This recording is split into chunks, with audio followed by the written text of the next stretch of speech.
Hey everyone, and welcome. Today we're diving into a really profound explainer based on Eastern spiritual texts. We're tackling a massive, timeless question, one that translates to, how do we actually come to see Dharma work, our spiritual cultivation, is more important than our everyday worldly work? You know, we're all constantly on the move, constantly hustling. But the source material we're digging into today challenges us to hit the pause button. It essentially asks us to look at the ultimate trajectory of all that endless effort and deeply consider prioritizing the spiritual path over our material pursuits. It's a concept that can completely shift how you view your daily life. Just think about your typical week for a second.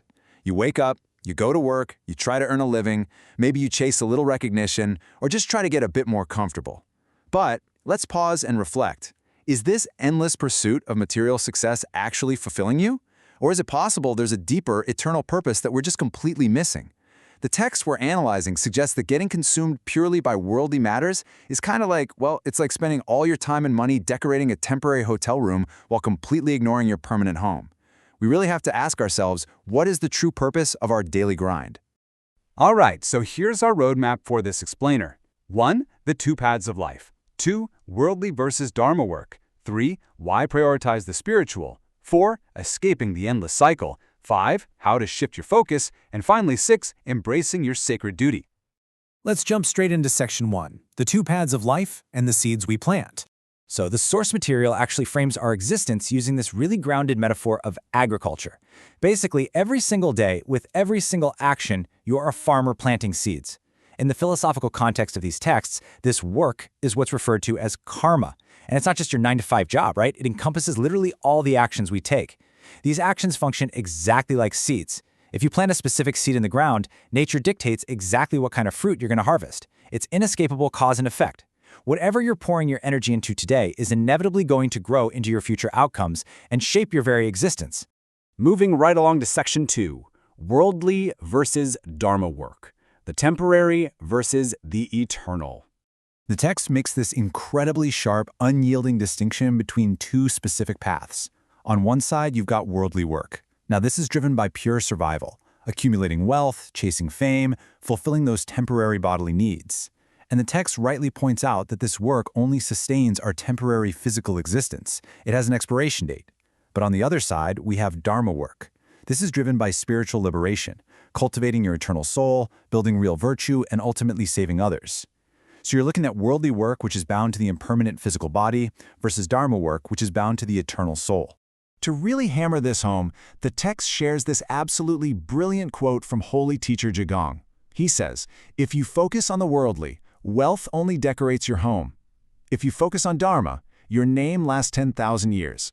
That is quite the contrast, isn't it? It highlights just how fleeting, almost cosmetic, material wealth really is. Sure, you can buy the nicest furniture on the market, but it stays trapped in this temporary physical realm. The legacy of spiritual cultivation, though, the impact of Dharma, that literally echoes through eternity. Which brings us nicely to Section 3. Why prioritize the spiritual? The cosmic perspective. The reasons the source material gives for prioritizing the spiritual path are just, well, they're astonishingly vast. It goes so far beyond just getting some personal peace of mind. The goals here include attaining true soul liberation, assisting the heavens in saving a world that's honestly fraught with modern calamities, and repaying profound spiritual grace. And get this, the text also notes that this spiritual cultivation creates a ripple effect. It actually helps salvage human hearts during disasters and, this is wild, sends blessings backward to your ancestors and forward to your descendants. Talk about a massive cosmic responsibility, right? Now hold on a second. You might be listening to this and thinking, okay, do I just need to abandon my job and my family? No, absolutely not. And that is a vital nuance in the text. There's another quote from Zhigong that clears this right up. Without Dharma work, worldly work has no way of going smoothly. The crucial takeaway here is that prioritizing the spiritual doesn't mean you just abandon the world. Instead, your spiritual work acts as this unseen, rock-solid foundation for your worldly success. When your spiritual compass is finally aligned, your worldly actions just naturally fall into a much smoother, much more purposeful rhythm. All right, Section 4, escaping the endless cycle and finding ultimate liberation. You see, achieving this ultimate liberation isn't just about talking a big game. As the quote from Zhigong reads, "Have preaching but no cultivation, hard to convince the masses." True spiritual work requires deep, rigorous, personal cultivation. You can't just intellectualize it or read about it. You literally have to live it out through your actions. Words that lack the actual weight of lived spiritual effort, they're just empty. And the text uses this incredibly powerful analogy to explain why that effort is so necessary. It describes the whole cycle of life, birth and death, as a one-way river. If you just kick back, float along, and only focus on worldly work, well, you're just getting carried down the current of impermanence. To flow backward, to actually return to the spiritual source and escape that cycle, requires immense, conscious, deliberate effort. You have to actively swim against the current of standard worldly desires. So, let's get practical in Section 5, how to actually shift your focus. Let's look at some actionable spiritual steps. We're pivoting now from the philosophical why to the highly practical how.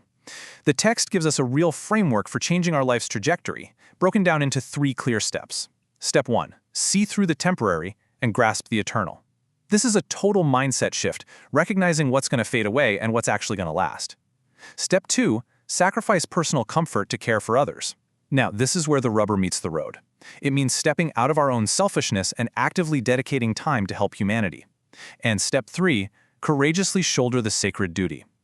It takes real bravery to step up and say, I am taking responsibility for my spiritual path and for uplifting the people around me.